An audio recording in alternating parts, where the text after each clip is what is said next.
शीघ्र ही गुप्तचरों तक पहुंच गई दोनों प्रेमियों की प्रणय कथा। गुप्तचरों ने विरला को रंगे हाथ पकड़ने का प्रयास किया, लेकिन सफल न हो सके। अंत में खींचकर इसकी सूचना महाराज रिपुदमन सिंह को दे दी गई कि आपकी बेटी सोनालिका का विरला से अवैध संबंध है। वह प्रायः शयन कक्ष में राजकुमारी से मिलने के लिए आता है। यह सुनकर महाराज रिपुदमन सिंह स्तब्ध और अवाक रह गए। एक बारगी कुछ देर बाद न जाने क्या सोचते हुए उन्होंने विरला नट और राजकुमारी सोनालिका को सभा भवन में उपस्थित होने का हुक्म दिया। सभा भवन में महाराज रिपुदमन सिंह और अपने मंत्री दौदा के साथ विराजमान थे। उस समय प्रकरण दौदा ने प्रस्तुत किया। उसने कहा, गुप्तचरों की सूचना के अनुसार राजकुमारी सोनालिका का विरला नट से अवैध संबंध है, जो परंपरा के विपरीत है। इसके लिए विरला नट और राजकुमारी सोनालिका को यथोचित दंड देना चाहिए, जिसके कारण महाराज रिपुदमन सिंह का सिर नीचा हो रहा है। लेकिन मंत्री की बात को कोई महत्व नहीं दिया गया। महाराज के पहल पर सभापतियों ने फैसला किया कि दोनों का विवाह कर देना चाहिए, क्योंकि महाराज अपनी लाडली पुत्री को मृत्युदंड नहीं देना चाहते थे, इसीलिए कि उनके वंश के बाग में खिली पहली कली थी वह। इस पर मंत्री दौदा ने दृढ़ता से कहा, मैं महाराज रिपुदमन सिंह और सभापतियों के निर्णय का सम्मान करता हूं, लेकिन एक शर्त है, और वह यह कि इस वर्षा काल में विरला नट धागे के सहारे नदी के उस पार से इस पार आ जाता है सकुशल, तो राजकुमारी सोनालिका का विवाह राजोचित ढंग से विरला नट के साथ कर दिया जाएगा। महाराज विचार मगन हो गए, बोले नहीं, लेकिन सभासदों ने मंत्री के शर्त का समर्थन किया। विरला और सोनालिका से पूछा गया तो दोनों ने एक दूसरे की ओर बड़े ही आत्मविश्वास के साथ देखा और शर्त स्वीकार कर ली।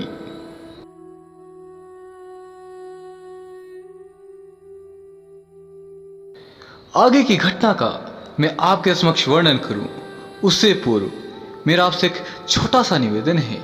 यदि अभी तक आपने इस घटना के पूर्व के भागों को नहीं देखा है, तो डिस्क्रिप्शन बॉक्स में दिए गए लिंक के माध्यम से आप उन्हें अवश्य देख सकते हैं। और यदि आपने अभी तक हमारे टेलीग्राम चैनल को ज्वाइन नहीं किया है, तो डिस्क्रिप्शन बॉक्स में उसका भी लिंक प्रदान कर दिया है मैंने। यदि आप अपने जीवन के रहस्यों को सुलझाना चाहते हैं ज्योतिष के माध्यम से, अंक विद्या के माध्यम से, तो आप हमारे प्रबुद्ध ज्योतिषियों से संपर्क कर सकते हैं, जिनके संपर्क सूत्र भी आपको डिस्क्रिप्शन में प्राप्त हो जाएंगे।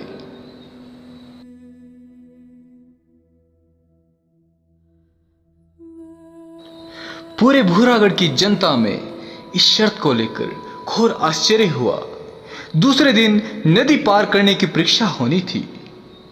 विरला ने अपने पिता के निर्देशन में अति रहस्यमयी तांत्रिक क्रियाएं की और शाबरी मंत्रों का अनुष्ठान भी किया उसने, जिससे उसकी नट विद्या की शक्ति अत्यधिक बढ़ गई और उसका आत्मविश्वास जाग उठा। सवेरा होते ही नदी की ओर के तोप खाने की गुंबद से धागा बांधकर नदी की दूसरी ओर पहाड़ी पर उसका सिरा बांध दिया गया। दर्शकों की अपार भीड़ जमा थी। किले पर बाढ़ के कारण के नदी की धारा प्रचंड और उग्र थी। उस समय नाव से विरला पहाड़ी की तरफ पहुंचा और किले की तरफ से झंडी के सहारे की प्रतीक्षा करने लगा। तंत्र शक्ति और आत्मविश्वास के मिले जुले भाव से दप दप कर रहा था उसका चेहरा उस समय।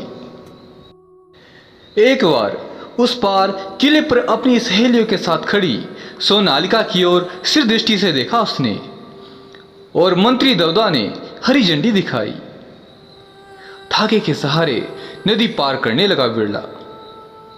मोती महल की छत पर हाथ में फूलों का हार लिए खड़ी सोनालिका अपने प्रति प्रेम की लगन को एकटक देख रही थी और कुछ ही हाथों की दूरी पर पार करने को रह गई तो सोनालिका हार लिए तोपखाने के गुंबज पर पहुंच गई।